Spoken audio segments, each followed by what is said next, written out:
लाखों में मुसाफिर चलते हैं मंजिल पे पहुंचते हैं दो एक। लाखों में मुसाफिर चलते हैं मंजिल पे पहुंचते हैं दो एक। ए अहले ज़माना कद्र करो कामयाब नहीं नायाब है हम। तो आज हम बात करेंगे फिर अमेरिका की, चाइना की, भारत की, मतलब धीरे धीरे टॉपिक्स पर आएंगे। सबसे पहले हम बात करेंगे अमेरिका की। फॉक्स न्यूज़ को शायद आप जानते हो, फॉक्स न्यूज़ है। आज उसने अमेरिका में बहुत बड़ा ऐलान करा है। उनकी एंकर लॉरा करके हैं, इंस्ग्राम करके लॉरा लॉरा करके हैं। उन्होंने अमेरिकन चैनल को डायरेक्टली बिल्कुल संबोधित करते हुए ये कहा कि अमेरिका में जो ये सब ड्रामा चला, ये सारा का सारा प्री प्लान था और इस वक्त अमेरिका में तख्ता पलटने की तैयारी है कि अमेरिका का तख्ता पलटा जाएगा। मतलब उन्होंने खुद ये न्यूज़ ब्रेक करी। फॉक्स न्यूज़, जिसको आप जानते हैं, उन्होंने खुद कहा। उन्होंने कहा बेशक ये सारा का सारा हमारा इनका प्री प्लान था, यहूदियों का प्री प्लान था, इज़राइल का प्री प्लान था, लेकिन पब्लिक जो है वो एग्रेशन में बाहर निकली थी। पब्लिक प्री प्लान नहीं आई थी, लेकिन ये सारा का सारा ये ड्रामा करा गया था कुछ यहूदियों द्वारा। और आपको एक कमाल की बात बताती हूँ। जिस यहूदी ट्रेनर ऑफिसर ने, जो अमेरिका में ही रहता था, जिसने उसका जॉर्ज का कत्ल करा था, आज उसकी ज़मानत हो गई। और कितने में हुई? 21 करोड़ में। तो आप खुद सवाल करें, अपने आप से भी सवाल करें और करें भाई, एक पुलिस वाला, एक सिंपल सा पुलिस वाला, उसकी ज़मानत जो हुई वो 21 करोड़ में हुई। तो 21 करोड़ कहाँ से आए? यानी कहीं ना कहीं मिसकोट है। कोई ना कोई ऐसी ताकत है जो सपोर्ट कर रही थी, कोई ना कोई ऐसी ताकत है जिसने उसको, जॉर्ज को, चुग्गा बनाकर यूज़ करा था और पूरे अमेरिका को प्री प्लान सड़कों पर ला खड़ा करा था। और मैं आपसे बहुत दिन से ही कह रही हूँ कि अमेरिका में सारा का सारा प्री प्लान हुआ है, क्योंकि अमेरिका सुप्रीम पावर था और उसके हाथ से थानेदारी जाकर चाइना के पास पहुँच रही थी। इसीलिए इजराइल ने ये ड्रामा करा और इजराइल ने ही अमेरिकन गवर्नमेंट को गिराने के लिए, तख्ता पलटने के लिए ये सारा ड्रामा करा, ताकि अमेरिका से हुकूमत गिर जाए और अमेरिका 3 तेरा बाट हो जाए। ये पूरा थर्ड जो है वो, ये जो न्यू वर्ल्ड ऑर्डर की तैयारी है। न्यू वर्ल्ड ऑर्डर का मतलब है कि एक ऐसी ताकत जो पूरी की पूरी दुनिया को चलाए, और वो इजराइल का प्रोग्राम है, इजराइल की सोच है। और इजराइलियों का ये मानना है कि जब तक तीसरी जंग अजीम नहीं होगी, जब तक दज्जाल नहीं आएगा, तो ये कोरोना वायरस की आड़ में तीसरी जंग अजीम होने की तैयारी। अभी आप देखते जाइए कि क्या क्या दुनिया में चेंजिंग आती हैं। और कमाल की बात यह है, इंडियन एक्सप्रेस, हमारे भारत का एक पेपर है, उसने भी कहा कि हम पूरी मदद करेंगे थर्ड, जो तीसरी दुनिया का जो ये तीसरी ऑर्डर बनेगी, जो न्यू वर्ल्ड ऑर्डर में हम पूरी मदद करेंगे इजराइल की। ये इंडियन एक्सप्रेस की न्यूज़ है आज की। यानी मेरी बात सही हो गई जो मैं बात बता रही हूँ कि सारा का सारा ये टेरर जो कोरोना वायरस का चल रहा है, ये सारा सिर्फ एक फर्जीवाड़ा है, एक ड्रामा है। और अगर कोरोना वायरस अमेरिका में सबसे तेजी से फैल रहा था, डेटा के लिहाज से तो अमेरिकन यही कह रहे थे, तो 15 दिन से जब पूरा अमेरिका सड़कों पर था, तो आप ही अपने दिमाग से सवाल करें, आप ही अपने दिल से भी सोचें और आप ही उन मीडिया प्लेटफॉर्म पे जाकर सवाल करें कि जब करोड़ों की तादाद में 45 बड़े शहरों के अमेरिकन सड़कों पर आ गए, तो क्या उस वक्त कोरोना जो था वो छुट्टी लेकर घरों में चला गया था कि भाई पब्लिक सड़कों पर आ गई है तो हम घरों में चले जाते हैं? तो ये सारा का सारा जो प्रोपागंडा चल रहा है वो इसलिए चल रहा है। और चाइना जो है, चाइना इनको घास नहीं डाल रहा, चाइना जो थर्ड ये न्यू वर्ल्ड ऑर्डर को मानने को तैयार नहीं है, इसलिए सारा ड्रामा चल रहा है कि चाइना को बर्बाद कर दें। छोटा सा मुल्क है तंजानिया, एक बहुत छोटा सा मुल्क है। तंजानिया ने कहा कि उसने जड़ी बूटियों से जो नज़ला खांसी, जिसको कोरोना वायरस करके प्रमोट कर रहे हैं, उसने उसका इलाज कर लिया है। और तंजानिया एक ऐसा मुल्क है जो कोरोना फ्री है, वहाँ पर कोई कोरोना का पेशेंट नहीं है। लेकिन आपको कोई भी मीडिया प्लेटफॉर्म, कोई भी इंटरनेशनल न्यूज़ आपको नहीं दिखाएगी, क्योंकि ये तो खुद चाहते हैं कि कोरोना वायरस का एक टेरर बढ़ता रहे। बांग्लादेश भी एक छोटा सा मुल्क है, बांग्लादेश ने भी कह दिया वैक्सीनेशन तो बहुत दूर की बात है, वैक्सीनेशन उस वायरस के लिए इजाद करा जाता है जो बहुत डेंजर होता है। तो बांग्लादेश ने तो दवा ही इजाद कर ली। यानी कि अब आप सोचें कि कोरोना वायरस कितनी आम सी बीमारी है जिसकी बांग्लादेश जैसे छोटे मुल्क ने दवा इजाद कर ली है, लेकिन किसी मीडिया ने नहीं दिखाया, क्योंकि उनको पता है कि फिर वो जो कोरोना वायरस का टेरर बांट रहे हैं उसका क्या होगा। अगर वो ये दिखा देंगे कि बांग्लादेश जैसे छोटे से मुल्क ने कोरोना वायरस की दवा इजाद कर दी है, तो फिर बिल गेट्स कहाँ से लेकर आएगा वैक्सीनेशन, जिसकी आड़ में वो पूरी दुनिया को गुलाम बनाने की तैयारी कर रहा है। अभी अमेरिका का नंबर है, आप देखिए हल्के हल्के नंबर सऊदी अरब की तरफ जाएगा, पूरा अरब ममालिक होगा। और मे भी घूमते घूमते घूमते ये भारत में भी आए, पूरी दुनिया में ये टेरर घूमेगा, पूरी दुनिया को 3 तेरा बांट करके इसी तरह जंग लड़ी जाएगी जिस तरह लड़ी जा रही है। अब हम चाइना की तरफ आते हैं। चाइना हमारे में पूरा का पूरा लद्दाख चाइना खा चुका है और उसका कोई इरादा नहीं कि वो हमें लद्दाख वापस करे। कोई हमारा उसका लद्दाख वापस करने का कोई मूड नहीं है और वो दिन ब दिन आगे और आगे और आगे बढ़ता जा रहा है। लेकिन चाइना जो है वो भोंपू मीडिया की तरह नहीं है, वो कोई भी बात या कोई भी प्लान लीक नहीं करता। वो प्रैक्टिकली उस काम को कर गुजरते हैं, उसके बाद वो फिर कहते हैं कि हाँ हमने कर दिया। लेकिन हमारा तवाइफ मीडिया जो है वो चिल्लाता रहता है, हम करते कुछ नहीं है, लेकिन वो चिल्लाता रहता है हमने चाइना के साथ ये करा, हमने चाइना के साथ वो करा। जैसे कि आप लोग जानते कि डिजिटल रैली थी बिहार में, जो अमित शाह ने करी थी, टकलू शाह ने करी थी, और उस पर 144 करोड़ रुपए खर्च करे गए थे। और वो रैली जो है सुपर डुपर फ्लॉप हुई। उस रैली में जो थे वो टकलू शाह चिल्लाते रहे, पाकिस्तान को कोसते रहे, पाकिस्तान के बारे में बोलते रहे, हमने ये करा, हमने वो करा, हमने फला वक्त सर्जिकल स्ट्राइक करा था, हमने पाकिस्तान को ये करा था, वो करा था।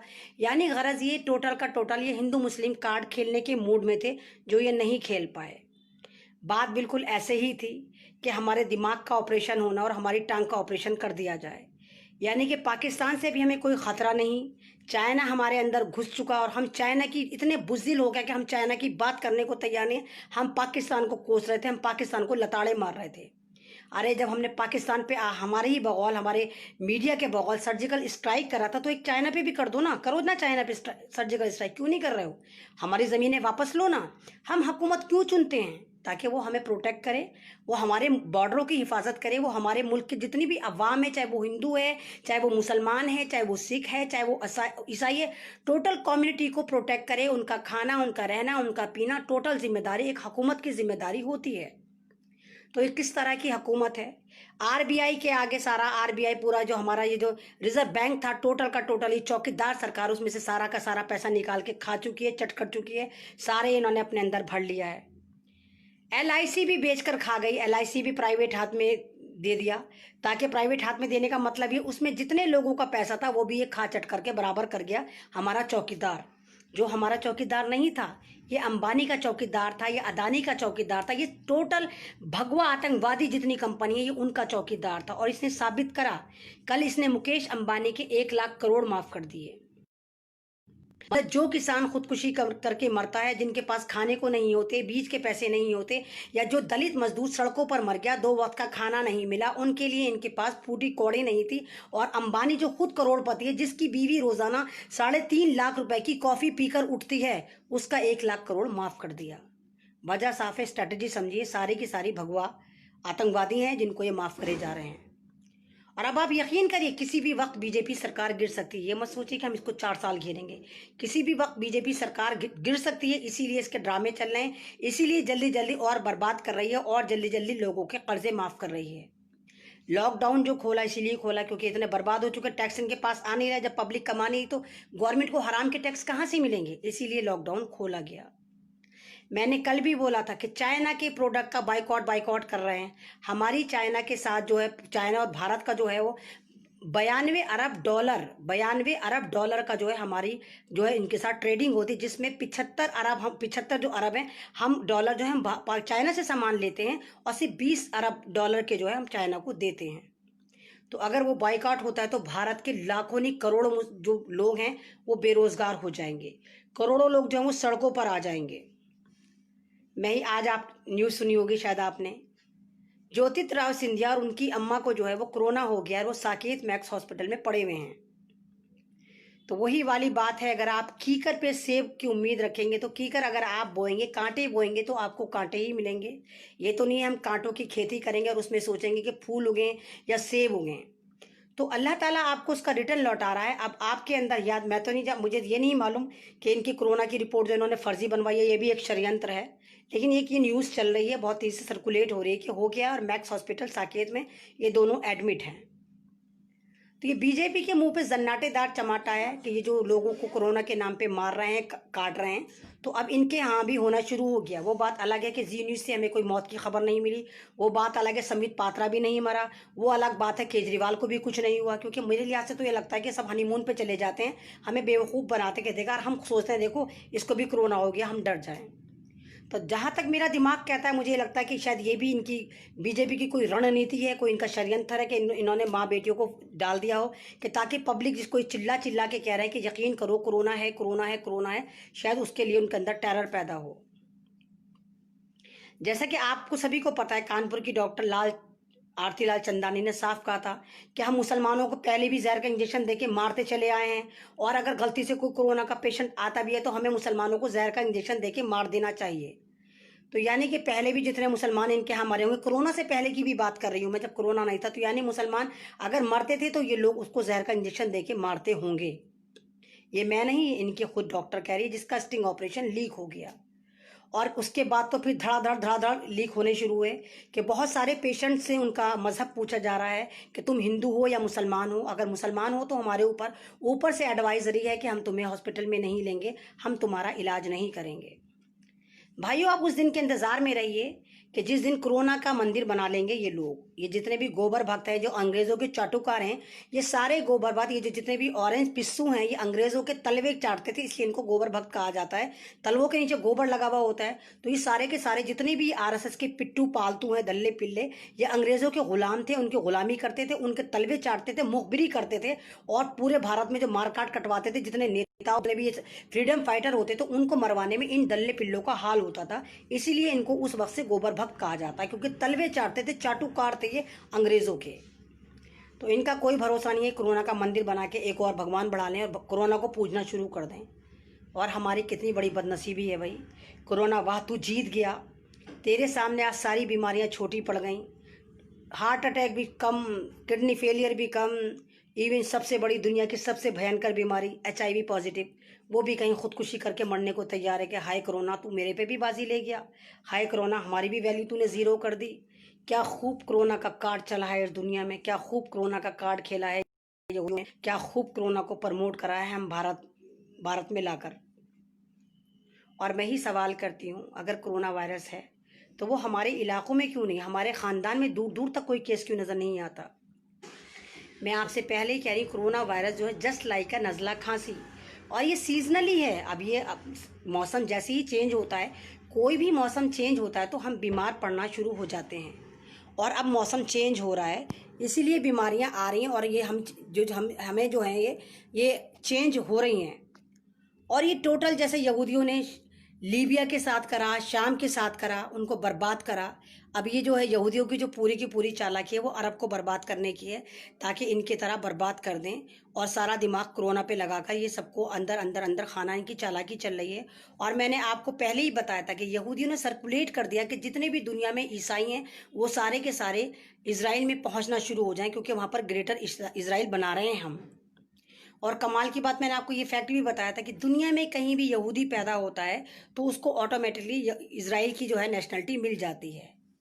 तो ये सारा का सारा खेल आप समझिए, सारा का सारा जो है ये यहूदियों का खेल, सारा टेरर है, ये यहूदी सारा का सारा ड्रामा कर रहे हैं, और हम और आप बेवकूफ़ बन रहे हैं। हमने अपनी इकोनॉमी ज़ीरो कर ली, हमने अपना आपको बर्बाद कर लिया, हमारे पास आज कुछ भी नहीं बचा। ओखला में एक बहुत बड़े ड्राई फ्रूट्स हुआ करते थे, कुरैशी ड्राई फ्रूट्स वाले। मैंने उनके यहाँ से बहुत ड्राई फ्रूट्स, मेरे यहाँ उन्हीं के यहाँ से आते थे, उनके 2-3 स्टॉल भी लगते थे। आज मैंने देखा कि पहलवान चौक पे वो खरबूजे बेच रहा था, जिसकी बहुत बड़ी दुकान थी, ड्राई फ्रूट्स की बहुत बड़ी दुकान थी, जो 1100-1200 रुपये किलो चिलगों से बेचता था, ड्राई फ्रूट्स बेचता था, आज वो 15 रुपये किलो के खरबूजे बेच रहा था। तो वाह रे मेरे चौकीदार, क्या डिजिटल भारत तूने हमें दिया है। वाह रे मेरे चौकीदार, तूने क्या डिजिटल भारत किया है, तूने क्या कर दिया इस भारत के हाल। और फिर भी तुम्हारे जो दल्ले पिल्ले हैं वो बाज नहीं आते, फिर भी तुम्हारे दल्ले पिल्ले जो हैं वो बाज नहीं आ रहे, मॉब लिंचिंग से, इससे उससे। अगर भैंस का गोश्त भी कटता है तो तुम उसको गाय का बता देते, यानी तुम अभी भी सारा का सारा हिंदू मुस्लिम कार्ड खेलने के चक्कर में लगे हो। अभी भी तुम्हारी जोड़ तोड़ चल रही है कि तुम बिहार में किसी भी तरह नेता खरीदो, किसी भी तरह पार्टियाँ खरीदो, और टोटल का टोटल वहाँ पैसे दे देकर अपनी फिर पार्टी बना लो, जो कि मुझे उम्मीद नज़र नहीं आती। और मैं ही आपसे कहती हूँ भाई, आप सवाल करें, अगर इन्हीं के बकौल कोरोना है तो भाई इस बार ईवीएम मशीन यूज नहीं होनी चाहिए, क्योंकि अगर हमें कोरोना है तो हम एक ही बटन को हजारों बार दबाएंगे तो कोरोना हो जाएगा। तो इसलिए इस बार जो है बैलेट पेपर पे चुनाव होना चाहिए। सब अपना अपना बैलेट पेपर मोड़ें और मशीन के अंदर डाल दें, क्योंकि ना बैलेट पेपर को दूसरा हाथ लगाएगा और ना कोरोना का जो संक्रमण है जो बढ़ेगा। तो ये सारी ड्रामेबाजी आप समझने की कोशिश करिए, आप अवेयर होइए, आप अपने अंदर इंसानियत लेकर आइए। आप जो ये सारे हिंदू, मुस्लिम, सिख, ईसाई 3-13 बाट हुए पड़े हुए हैं, सब यूनाइटेड हो जाइए। क्योंकि मैं पहले भी बता चुकी हूँ कि भारत में जो बीजेपी आई थी वो मात्र 21% वोटों से चुनकर आई थी। तो बाकी जो लोग हैं, हमें उन लोगों को यूनाइटेड करना है, उन लोगों को यूनाइटेड होना पड़ेगा अगर हमें दोबारा सोने की चिड़िया वाला भारत चाहिए। ये नहीं कि हम ट्विटर पे आए ये कहते हैं हम क्या करेंगे, बीजेपी हमें मरवा देगी, आरएसएस हमें मरवा देगी। हमें कोई नहीं मरवा सकता अगर हमें सुप्रीम खुदा की तरफ से ऑर्डर ना हो कि हम मर जाएं। दुनिया में कोई ताकत हमें ख़त्म नहीं कर सकती जब तक हमारा ऊपर से टिकट ना कट जाए। तो आप इनसे डरना बंद करिए, क्योंकि ये डर की राजनीति कर रहे हैं। आप इनसे जितना डरेंगे ये आपको डराएंगे। तो मैं दलितों से भी कहूंगी, मैं पिछड़ी हुई जातियों से भी कहूंगी, मैं हिंदुओं मुसलमानों से भी कहूंगी कि प्लीज़ आप सब यूनाइटेड हो जाइए, सब एक हो जाइए और अपने भाइयों का साथ दीजिए, अपने भाइयों की बात समझिए। और अभी भी बीजेपी के साथ एक खास बात रही कि बीजेपी का कभी वोट नहीं कटता है, बीजेपी और वोट कटवाती है। ये पैसे दे दे के हर पार्टी के और लोकल लोगों को खड़ा करवा देती है ताकि उस वोट का 3-13 बाट हो जाए और ये आराम से 20-25 वोट लेके भी निकल जाए या 20-25% में भी निकल जाए। तो बिहार के इलेक्शन है, तमाम वो मजदूर जो दिल्ली से चल चल कर गए हैं, मैं उनसे कहती हूँ वो वाली बात ना भूलें कि वो किस तरह बिहार पहुंचे थे। वो एक एक चीज़ का हिसाब लें, क्योंकि कुछ भी नहीं भूला जाएगा। और वोट मत कटने दें, टोटल यूनाइटेड होकर किसी एक पार्टी को सपोर्ट करें, क्योंकि अभी भी ये चाल करेंगे और लोगों को लगाएंगे, लोगों को पैसा दे दे के खड़ा करेंगे ताकि आपका वोट कटे। तो इस बार वोट नहीं कटने देना है। इस बार आप अपनी मर्जी का नेता चुनकर लाएं, इस बार आप अपनी पार्टी को चुन के लाएंगे। वो पार्टी जो आपकी केयर करे, वो पार्टी जो आपको 2 वक्त का खाना दे, वो पार्टी जो आपका दर्द समझे, वो पार्टी जो आपको वाकई में डिजिटल बिहार दे, डिजिटल झारखंड दे, पूरा डिजिटल भारत दे। क्योंकि बिहारी बेचारे क्यों बाहर आते हैं, क्योंकि बिहार में कोई फैसिलिटी नहीं है। अगर यही कंपनियां बिहार में लगा दी जाएं तो कोई बिहारी बाहर मजदूरी करने ना आए, 8-8, 9-9 हज़ार की मजदूरी करने के लिए ये बाहर ना आए। तो इस बार आप भूलिएगा मत कि आपके साथ क्या हुआ, आपके साथ इस सरकार ने, चौकीदार सरकार ने आपके साथ क्या करा। कुछ भी नहीं भूला जाएगा, सब कुछ याद रखा जाएगा। जिस शाहीन बाग पे इनको डर है कि शाहीन बाग का एक रोड दोबारा ना गिर जाए, जिसपे ये पूरा का पूरा ये आतंकवाद, भगवा आतंकवादी के जो ये आतंकवादी है, रागनी तिवारी है या कपिल मिश्रा है, कि हम एक दीवार को नहीं गिरने देंगे और हम इसको नहीं गिरने देंगे और हम सड़क को नहीं गिरने देंगे। तो मैं उनसे कहूँगी कि हराम खोरो, जाके चाइना को भगाओ, क्योंकि तुम तो बहुत बड़े फ्रीडम फाइटर बनते हो ना, भगवा आतंकवादी हो। तो जाओ, अगर तुम्हारे बाप में हिम्मत है, तुम एक बाप की औलाद हो, मैं चैलेंज करती हूँ आरएसएस को, अगर तुम सब में वाकई में एक बाप की औलाद हो तो जाओ लद्दाख को वापस ला के दिखाओ।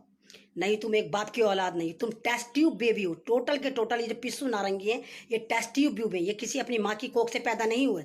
ये सब हराम की औलादें हैं जो लेबोरेटरी में तैयार की गई हैं, जो पैसों में तैयार की गई। ये भगवा आतंकवादी जो हैं ये लेबोरेटरी में तैयार करे गए हैं। तो मैं उन बमों से कहती हूँ, जाओ चाइना में जाके फटो, वहां जाके फटो, चाइना को फाड़ो।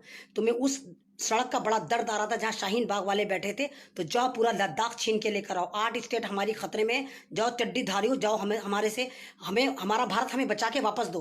तो चाइना हमारे भारत में घुस चुका है।